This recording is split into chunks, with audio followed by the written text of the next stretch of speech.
बात है अब से 100 साल पहले की, जब रतनपुरी राज्य में अजीब घटनाएं हो रही थीं।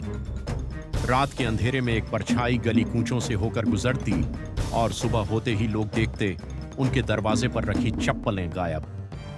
धीरे धीरे पूरे राज्य में खलबली मच गई। यह कोई मामूली चोर नहीं था, यह कोई ऐसा था जो हर घर से सिर्फ चप्पलें चुरा रहा था। राजा ने अपने सबसे तेज तर्रार मंत्री को हुक्म दिया, इस रहस्यमयी चोर को जल्द से जल्द पकड़ो। मंत्री ने रात दिन एक कर दिया, गुप्तचरों को चारों दिशाओं में फैला दिया और आखिरकार उसने चोर का पता लगा लिया और चोरी का खुलासा करने के लिए दरबार लगा। दरबार भरा हुआ था। दीवाने खास में राजा अपने सिंहासन पर बैठे थे, लेकिन उनके चेहरे पर शिकन थी। दरबार में सन्नाटा था। सभी दरबारी चुपचाप राजा के अगले शब्द का इंतजार कर रहे थे। तभी राजा की गूंजती हुई आवाज आई, कुछ पता चला चप्पल चोर का? मंत्री ने सिर झुकाया, अदब से हाथ बांधे और बोला, महाराज, पता तो चल गया है, पर गुस्ताखी माफ हो। राजा की भौहें तन गईं। वे थोड़े चौंके। क्या मतलब? सीधा नाम बताओ। मंत्री ने गहरी सांस ली, हल्का सा आगे झुका और जो कहा, महाराज, चोर आप ही हैं। एक पल को दरबार में मानो पहाड़ गिर गया। कुछ पलों तक सन्नाटा रहा, फिर फुसफुसाहटें उठने लगीं। राजा के माथे पर लकीरें पड़ गईं। उनके चेहरे पर नाराजगी, हैरानी और गुस्से का मिला जुला भाव था। मंत्री, ये क्या कह रहे हो तुम? होश में तो हो? मंत्री ने धीमे लेकिन सधे हुए स्वर में कहा, अगर इजाजत हो तो कुछ दिखाना चाहता हूं महाराज। राजा ने सिर हिलाया। मंत्री आगे बढ़ा और महल के एक पुराने हिस्से की ओर चल पड़ा। राजा और बाकी दरबारी उसके पीछे चलते चलते महल के उस कमरे तक पहुंचे जिसकी चर्चा महल में कभी नहीं होती थी।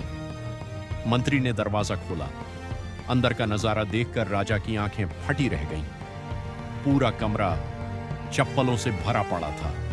गांव से चुराई गई हर एक चप्पल यहां रखी थी। राजा की नजरें कमरे के चारों ओर घूमी और फिर ठिठक गईं। ये कमरा तो ये तो राजकुमारी का कमरा है। राजा फुसफुसाए। अब सवाल सिर्फ चप्पल चोरी का नहीं था, सवाल अब राजकुमारी पर भी था। दरबार फिर से लगा, लेकिन इस बार फुसफुसाहट कम और सन्नाटा ज्यादा था। राजा अब अपनी बेटी की तरफ देख रहे थे। उनकी आंखों में सवाल थे, गुस्सा भी और जिज्ञासा भी। उन्होंने कठोर स्वर में पूछा, राजकुमारी, ये क्या किया तुमने? क्यों चुराई गांव वालों की चप्पलें? राजकुमारी चुप खड़ी रही। पूरी सभा की निगाहें उस पर टिकी थीं। किसी को समझ नहीं आ रहा था कि भला एक राजकुमारी चोरी क्यों करेगी। कुछ पलों की चुप्पी के बाद राजकुमारी ने धीरे से सिर उठाया। आंखों में एक अजीब सा भाव था। मैंने चोरी नहीं की महाराज, मैं तो बस चप्पलों को सहेज रही थी। राजा ने घूर कर देखा। मतलब? राजकुमारी ने गहरी सांस ली और कहना शुरू किया, आपको याद है, कुछ समय पहले नरसी मोची को बुलाया गया था मेरी चप्पल में हीरे जड़ने के लिए? राजा ने सिर हिलाया। उस दिन मैंने उसकी कला देखी। वो सिर्फ एक मोची नहीं है, वह एक कलाकार है। जब मैंने उसकी बनाई चप्पल देखी तो मन में एक अजीब सी हलचल हुई। मैं जानना चाहती थी कि वो और कैसी चप्पलें बनाता है, लेकिन कुछ समय महल में काम करने के बाद वो चला गया। दरबार में सब ध्यान से सुन रहे थे। मैं उसकी बनाई हर चप्पल देखना चाहती थी, इसलिए मैंने अपने पहरेदारों को भेजा कि जहां भी नरसी की बनाई हुई चप्पल मिले उसे ले आओ। मुझे बिल्कुल भी अंदाजा नहीं था कि पहरेदार मेरे हुक्म से चोरियां कर रहे हैं। राजा ने क्रोध से दांत भींचे। तुमने अपनी सनक में गांव वालों की चप्पलें छीन लीं? तुम्हें अंदाजा भी है कि उनका क्या हाल हुआ होगा? राजकुमारी ने सिर झुका लिया। राजा अब समझ चुके थे कि यह मामला सिर्फ चोरी का नहीं था। उन्होंने एक पल सोचा और फिर सिपाही की तरफ देखा। लेकिन जब उस मोची को राजमहल में चप्पल बनाने के लिए रख लिया गया था, फिर वो चला क्यों गया? सिपाही ने धीरे से कहा। जब उससे कहा गया कि वह चप्पलें ठीक से नहीं बना रहा है तो वो बोला, मैं आजाद ख्याल का हूं, मुझे इस तरह से किसी के भी यहां पर बंद कर काम करना पसंद नहीं है। राजा की आंखों में गुस्सा उभर आया। उन्होंने जोर से सिंहासन पर हाथ मारा। उसे कैद में डाल दिया जाए, इस तरह कोई हमारी नाफरमानी नहीं कर सकता। दरबार हिल गया। आजाद ख्याल नरसी मोची अब कैद में था और शायद उसके सपने भी। नरसी अंधेरी काल कोठरी में बेड़ियों में जकड़ा हुआ था। दीवारों पर नमी थी और एक जलती हुई मशाल की मध्यम रोशनी बस उतनी ही थी कि उसका चेहरा दिखाई दे सके। उसकी आंखों में दर्द था, लेकिन कोई पछतावा नहीं। तभी भारी दरवाजे की सांकल खुली।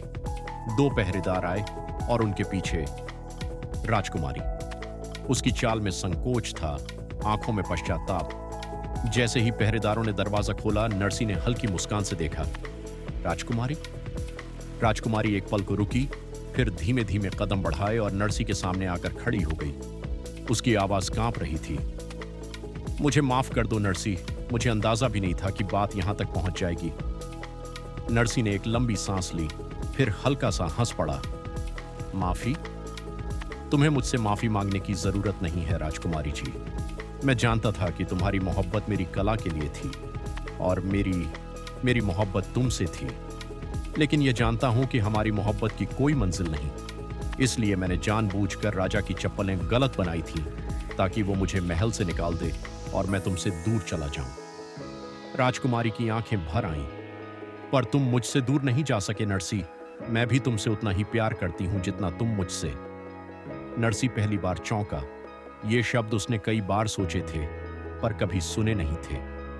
राजकुमारी ने जल्दी से इधर उधर देखा, फिर फुसफुसाई। हम यहां से भाग सकते हैं। इस कैदखाने में एक खुफिया रास्ता है जो सीधे जंगल में निकलता है। तुम्हें इस अंधेरे से बाहर निकलना होगा नर्सी। नर्सी अविश्वास से राजकुमारी को देख रहा था। क्या तुम सच में ऐसा कर रही हो? तुम अपनी जान जोखिम में डाल रही हो, सिर्फ मेरे लिए? राजकुमारी की आंखों में चमक थी। अगर तुम्हें खो दिया तो मेरी जिंदगी भी एक कैदखाना बन जाएगी। नर्सी कुछ पल उसे देखता रहा, फिर धीरे से कहा, अगर हम पकड़े गए तो?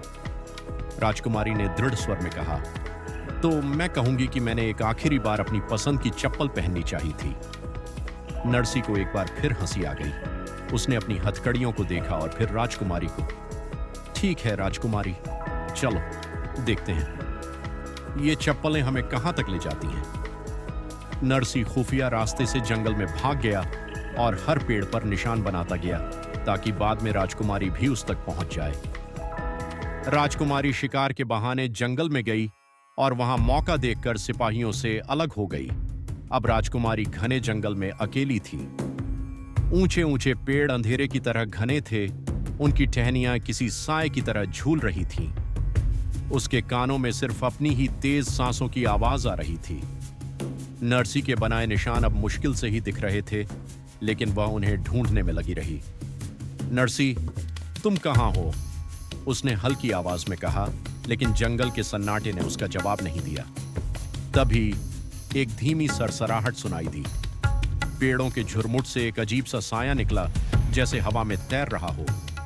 राजकुमारी का दिल तेजी से धड़कने लगा। उसने अपने चारों ओर देखा, लेकिन कोई नहीं था। उसने अपने खंजर की मूठ कसकर पकड़ ली। यहां कोई है? अचानक जंगल के अंधेरे में एक गुफा का मुंह दिखा। वहां से नर्सी की दबी हुई आवाज आ रही थी, राजकुमारी, भाग जाओ! पर वह ठिठकी नहीं। हिम्मत करके वह गुफा के अंदर चली गई और जैसे ही उसने भीतर कदम रखा, गुफा का मुंह अपने आप पीछे से बंद हो गया। राजकुमारी ने पलट कर देखा, लेकिन अब भागने का कोई रास्ता नहीं था। सामने एक कोने में नर्सी बेड़ियों में जकड़ा हुआ था। गुफा के अंधेरे में एक कर्कश, खौफनाक आवाज गूंज उठी, तुमने मेरी दुनिया में कदम रखा है राजकुमारी। राजकुमारी ने घबराकर चारों ओर देखा।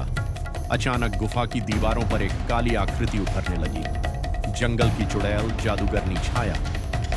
जादूगरनी जोर से हंसी। उसकी हंसी इतनी भयावह थी कि गुफा की दीवारें तक कांप उठीं। तुम्हारे जैसे इंसान मेरी गुफा से कभी बाहर नहीं जाते राजकुमारी। उसने आगे कहा, तुम्हारा प्रेमी नर्सी भी मेरी कैद में है और अब तुम भी हमेशा के लिए यहीं रहोगी। फिर उसने अपना हाथ ऊपर उठाया। उसकी लंबी काली उंगलियां अजीब तरह से हिलने लगीं और अचानक राजकुमारी के चारों ओर जादू की काली धुंध फैल गई। अब देखती हूं कितनी बहादुर हो तुम, जादूगरनी ने जहरीली मुस्कान के साथ कहा। राजकुमारी ने घबराकर इधर उधर देखा। अब वह एक अंधेरी सड़ी गली कोठरी में थी। वहां पहले से कई लोग थे, कमजोर, बेबस, थके हुए। चारों ओर अजीब अजीब कीड़े रेंग रहे थे, कुछ छोटे, कुछ बड़े और कुछ तो इतने डरावने कि राजकुमारी की रूह कांप उठी। ये सब क्या हो रहा है? राजकुमारी ने हांफते हुए पूछा। एक लकड़हारे ने धीमी कांपती आवाज में कहा, ये चुड़ैल हमें धीरे धीरे कीड़ों में बदल रही है। हर कोई एक एक करके उसकी कैद में आता है। कोई रेशम का कीड़ा बन जाता है, कोई मधुमक्खी जो उसके लिए शहद बनाए, कोई मकड़ी जो उसके जाल बुनने का काम करे, और जो बच जाए उसे वह खा जाती है। राजकुमारी का चेहरा सफेद पड़ गया। नरसी ने बेबसी से उसकी ओर देखा। हमें कुछ करना होगा राजकुमारी, वरना हम भी कीड़ों में बदल जाएंगे। तभी जादूगरनी की आवाज आई, डरो मत राजकुमारी, तुम्हें कीड़े में नहीं बदलूंगी। वह हंसी, फिर धीमे स्वर में बोली, तुम्हें तो मैंने एक खास काम के लिए चुना है। कीड़ों में बदलने के लिए मेरे पास पहले ही काफी लकड़हारे हैं। इसके साथ ही जादूगरनी ने कोई मंत्र पढ़ा। राजकुमारी की नजर उस लकड़हारे पर पड़ी जिससे वह बात कर रही थी। अचानक वह एक छोटे मगर खतरनाक कीड़े में बदल चुका था। उसकी धारदार कुल्हाड़ी अब उसके मुंह का हिस्सा बन गई थी। कुछ देर तक जादूगरनी की खौफनाक हंसी गूंजती रही, फिर अचानक सब कुछ शांत हो गया। गुफा के दूसरे कमरे में जादूगरनी जड़ी बूटियां घिसकर एक गाढ़ा हरा पेस्ट बना रही थी। उसकी आंखों में एक अजीब चमक थी। यह वही लेप था जिससे वह राजकुमारी की सारी सुंदरता छीन लेना चाहती थी। तुम हमारी मदद कर सकते हो, राजकुमारी ने धीमी आवाज में लकड़हारे कीड़े से कहा। लकड़हारा कीड़ा धीरे से सिर हिलाता है और अपने तेज दांतों से नरसी की जंजीरें काटना शुरू कर देता है। लेकिन तभी चुड़ैल जादूगरनी गुफा के अंधेरे को चीरते हुए सामने आई। उसकी आंखें जलती हुई अंगारों की तरह चमक रही थीं और हाथों में एक काले जादुई कटोरे में हरे रंग का चिपचिपा लेप भरा था।